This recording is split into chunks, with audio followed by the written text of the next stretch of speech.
নমস্কাৰ সকলোকে পুনৰবাৰ স্বাগতম জনাইছো মোৰ অন্য এটা ভিডিঅ'লে আশা কৰিছো আপোনালোকে ভালে আছে মোৰো ভালে আজি আমাৰ বন্ধ আছিল আজি হৈছে সেকেন্ড স্যাটাৰডে সেহে ঘৰতে আছো আৰু ইটো হিটোকে কাম বনবিলাক কৰি আছো কাম কৰি থকাৰ মাজতে হঠাতে মনত পৰিলে ৰাতিপুৱাৰ কথা এটা আৰু সেহে ভাবিলো কথাখিনি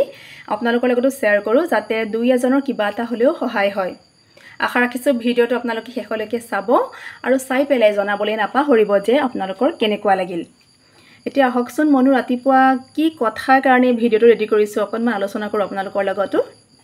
কথাটো হ'ল আজি যেহেতু বন্ধ অকমান দেৰিলৈকে শুই আছো আৰু তেতিয়া প্ৰায় 8:15 মান হৈছে ৰাতিপুৱা আৰু মই বিছনাতে আছো মানে কিবাটা এলাহে যে হেঁচা মাৰি ধৰে বন্ধৰ দিনকেইটা উঠিবলৈ মন নাযায় হে তেনেকে আৰু তাৰ পিছত এনেকৈ ফোন এটা আহিছে এজন মানুহে ফোন কৰিছে নাম্বাৰটো আননোন তাৰ পিছত তেখেতে পৰিচয় দিলে তেখেতৰ মোৰ চিনাকি মানুহে ওলাল মানুহজনে ফোনত মোক ক'লে যে বাইদেউ আপুনি মোক কিবা এটা সহায় কৰকচোন বা মোক কিবা পৰামৰ্শ দিয়ক মোৰ একদম উপায় নোহোৱা হৈছে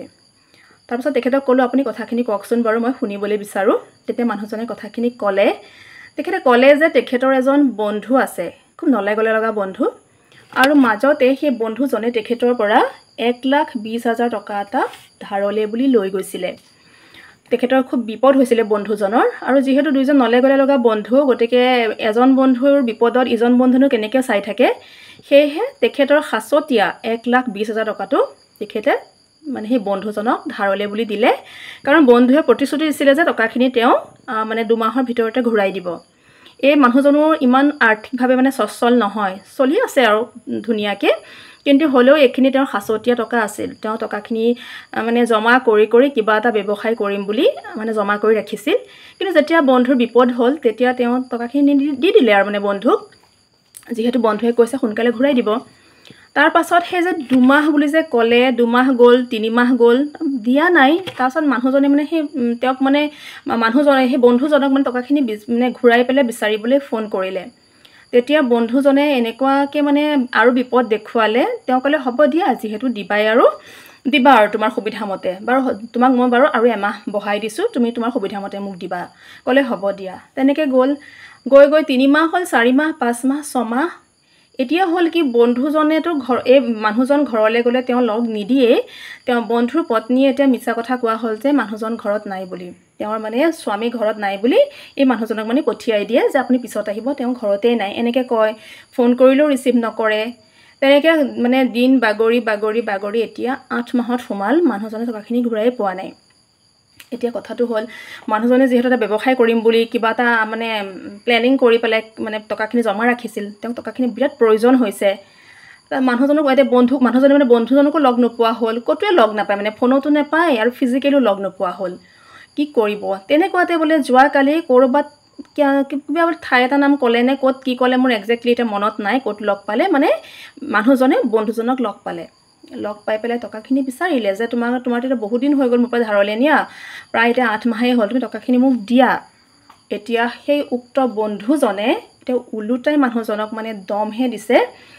মানে ভাবুকি দিছে যে তই যদি মোক আৰু পইচা বিচাৰ নহয় মোৰ কি বিপদ মই গম পাইছো মই কেনেকৈ চলি আছো তই যদি তা উল্টাই মোক পইচা বিচাৰ উল্টাই তোকে মই জেলত ভৰাম কাৰণ তই মোক মানসিকভাৱে হাৰাশাস্তি কৰি আছ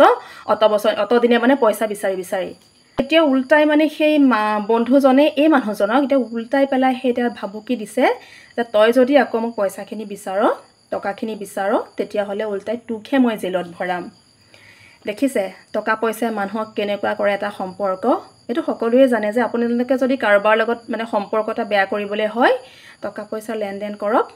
অটোমেটিক্যালি সম্পৰ্ক মানে বেয়া হ'বই মানুহজনৰ কথাখিনি শুনি পেলে মোৰ মানে বেয়াও লাগিছে এটাৰ পাছত মই মানুহজনক পৰামৰ্শ দুটামান দিলো বা মই দুটামান প্ৰশ্নও সুধিছিলো এই মুহূৰ্তত বাৰু আপোনালোকৰ মনলৈ আহিছেনে মানুহজনক মই কেনেকুৱা ধৰণৰ ধৰক প্ৰশ্ন সুধিছো বা মই কি পৰামৰ্শ দিছো মোৰ ঠাইত আপোনালোক হতেন কি সুধিলেহেতেন বাৰু মনত ভাবকচোন এই কথাকিটা বাৰু আপোনালোকৰ মনলৈ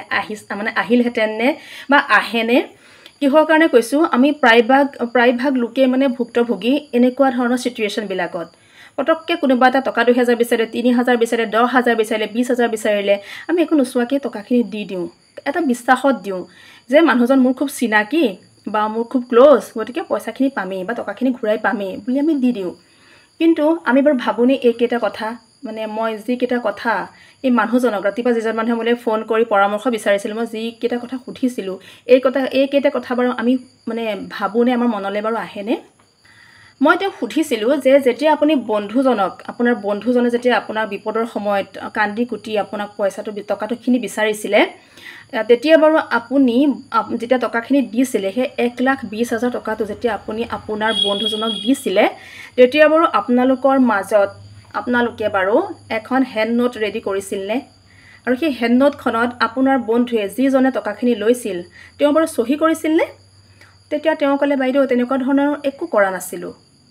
মই বোলো আৰু এটা আপুনি মোক উত্তৰ দিয়কচোন, আপোনাৰ বন্ধুৱে বাৰু আপোনাক কিবা চেক দিছিল নেকি? তেওঁৰ নামত থকা তেওঁৰ নামত মানে বেংকত থকা মানে একাউণ্টৰ কিবা চেক দিছিল নেকি আপোনাক? ক'লে নাই দিয়া। আৰু মইনো কিয় তেনেকৈ ল'ম কওকচোন, মই তেওঁক ইমান বিশ্বাস কৰোঁ, মই মনলৈ নাহিলে আৰু, কাৰণ সি ইমান বিপদত পৰিছে,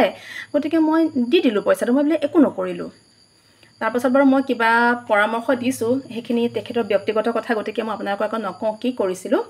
কিন্তু মই এটা কথা ক'বলৈ বিচাৰিছোঁ, যিহেতু আমি মানুহবিলাকে এনেকৈ ধাৰলৈ দি পেলাই টকাবিলাক ঘূৰাই নাপাওঁ, এতিয়া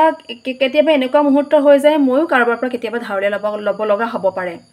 যদি মই কাৰোবাৰ পৰা টকা ধাৰলৈ লওঁ, যিজন মানুহে মোক টকাখিনি ধাৰলৈ দিব, সেই মানুহজনে কি কৰা উচিত? তেওঁ টকাখিনি সুৰক্ষিত হৈ থাকিবলৈ, ছিকিউৰ্ড হৈ থাকিবৰ কাৰণে বা ভৱিষ্যতে টকাখিনি ঘূৰাই পাবলৈ হ'লে তেওঁ ন' ডাউট ভাল মানুহ হ'লেতো ঘূৰাই দিবই। কিন্তু কেতিয়াবা এনেকুৱা হৈ যায়, মই বেয়া মানুহ বুলিও নকওঁ, যিখিনি মানুহে টকা ধাৰলৈ নি পেলাই ঘূৰাই দিব নোৱাৰে, এবাৰতে বেয়া বুলি নকওঁ, কাৰণ কেতিয়াবা কিছুমান পৰিস্থিতিত মানুহে ঘূৰাই দিব নোৱাৰিবও পাৰে, কাৰণ বিপদত কাৰ কেতিয়া কি হয় কোনেও নাজানে। কিন্তু কাৰোবাৰ কষ্টোপাৰ্জিত ধন, বহুত কষ্ট কৰি উপাৰ্জন কৰা ধনসমূহ এনেকৈতো মানে পানীত পেলাব নোৱাৰি ন, কেতিয়াবা হ'লেতো ঘূৰাই পাব লাগিব, তাৰ কাৰণে এটা ছিকিউৰিটি থাকিব লাগিব নালাগে কওকচোন বাৰু? সেইকাৰণে আপোনালোকে যদি ভৱিষ্যতে কাৰোবাক টকা ধাৰলৈ দিয়ে, এইকেইটা কাম কিন্তু মনত ৰাখিব, মানে কৰিবলৈ মনত ৰাখিব। প্ৰথম কথাটো হৈছে, আপোনালোকে যাক টকাটো ধাৰলৈ দিব, যিমানেই নহওক, 2,000 হওক, 5,000 হওক, 10,000 হওক, যদিহে আপোনালোকে ভাবিছে যে টকাখিনি ঘূৰাই আকৌ পাম, যদি সেইটো মনলৈ আনি পেলাই যদি দিছে, তেতিয়াহ'লে আপোনালোকে এইকেইটা কথা মনত ৰাখিব। পৰাপক্ষতো মানুহক এনেই দি দিয়াহে ভাল, যে এইকেইটা মানে নাইকিয়া বুলি ধৰি দি দিব লাগে, কিন্তু ধাৰলৈ দিয়াৰ সময়ত মনত ৰাখিব, দুটামান কাম কৰিবলৈ নাপাহৰিব। সেইকেইটা হৈছে, আপোনালোকে এখন হেণ্ড নোট ৰেডি কৰিব, যাক আজি ইংৰাজী ইমান তাৰিখে এনেকৈ লিখি পেলাই যে মই হেণ্ড নোট লিখাৰ ছিষ্টেম আছে, মই পৰৱৰ্তী ভিডিঅ'ত ক'ম বাৰু কেনেকৈ লিখিব লাগে। এখন হেণ্ড নোট, তাৰ তলত যিজন ব্যক্তিয়ে টকাখিনি ধাৰলৈ নিয়ে তেওঁৰ চহী ৰাখিব, সেইটো প্ৰথম কথা। লগতে দুজন সাক্ষী ল'ব, সেই সাক্ষীও তাত চহী কৰিব। তাৰ পাছত আৰু এটা উপায় হৈছে, যিজন লোকে টকা ধাৰলৈ ল'ব তেওঁৰতো বেংকৰ একাউণ্ট থাকিব, আৰু আজিকালি একাউণ্টতো চেক থাকেই, বেংকৰ এখন চেক পাতত আপোনালোকে তেখেতৰ চহী এটা কৰাই ৰাখিব, আৰু চেক পাতখন আপোনাৰ নামত ল'ব, যাতে ইন ফিউচাৰ আপুনি সেইখন বেংকত ডিপ'জিট কৰিব পাৰে। ইনকেছ ধৰক তেওঁ সময়মতে আপোনাৰ টকাটো ঘূৰাই দিয়া নাই, বা সময় পাৰ হৈ গ'ল তাৰ পিছতো দিয়া নাই, তেতিয়া আপুনি কি কৰিব, হেণ্ড নোটখনৰ সহায়তে হওক বা সেই চেক পাতটো, যিটো পাতত আপোনাক চহী কৰি দিছিলে, সেই চেক পাতটো আপুনি বেংকত ডিপ'জিট কৰিব। হেণ্ড নোটৰ সহায়ত আপুনি কেছ কৰিব পাৰিব, আৰু কিন্তু চেক পাতটো আপুনি বেংকত ডিপ'জিট কৰিব। তাৰপাছত যদি ছাফিচিয়েণ্ট ফাণ্ড থাকে, তেতিয়াতো আপুনি টকাটো উইথড্ৰ কৰি ল'বই পাৰিব। কিন্তু যদি ইনছাফিচিয়েণ্ট ফাণ্ড হয়, তেতিয়াহ'লে মানে সেই চেকখন বাউন্স হ'ব, আৰু সেই বাউন্স হ'লে তেতিয়া আপুনি সেই চেকখনৰ সহায়ত কোৰ্টত কেছ কৰিব পাৰিব। এফালে হ'লে হেণ্ড নোটখন, তাৰ সহায়ত আপুনি কেছ কৰিব পাৰিব, আৰু নহ'লে এই চেকখনৰ সহায়ত কেছ কৰি পেলাই আপোনাৰ যিখিনি টকা ধাৰলৈ দিছিলে, যিখিনি টকা আপোনাৰ পোৱাৰ কোনো সম্ভাৱনাই নাই, সেই টকাখিনি আপুনি ঘূৰাই পাব পাৰিব। আজি ৰাতিপুৱা মই মানুহজনক তেনেকুৱা ধৰণৰ পৰামৰ্শ দিলোঁ, যদিও মানুহজনৰ কোনো হেণ্ড নোটো নাছিলে, কোনো ধৰণৰ চেকো নাছিল। মই কিবা এটা পৰামৰ্শ দিছোঁ বাৰু, সেইটো একদম মানে একান্ত ব্যক্তিগত, গতিকে মই ৰাজহুৱা নকৰোঁ। আশা ৰাখিছোঁ আপোনালোকে যদি ভৱিষ্যতে কাৰোবাক টকা ধাৰলৈ দিয়ে, তেতিয়া এইকেইটা কাম কৰিব, এখন হেণ্ড নোট আৰু নহ'লে এখন বেংকৰ চেক আপুনি ল'বলৈ কিন্তু কেতিয়াও নাপাহৰিব। তেতিয়া আপুনি মানে আপোনাৰ টকাখিনি সুৰক্ষিত হৈ আছে বুলি ভাবি থ'ব পাৰে, মানে ভৱিষ্যতে আপুনি কেনেবাকৈ হ'লেও টকাখিনি ঘূৰাই পোৱাৰ এটা সুবিধা হৈ থাকিব। বহু মানুহে আচলতে বুজি নাপায় বা বহুতে মানে হেজিটেট ফিল কৰে ন ধৰক মোৰ খুব ক্ল'জ ফ্ৰেণ্ড এজনক মই টকা ধাৰলৈ ল'বলৈ যাওঁতে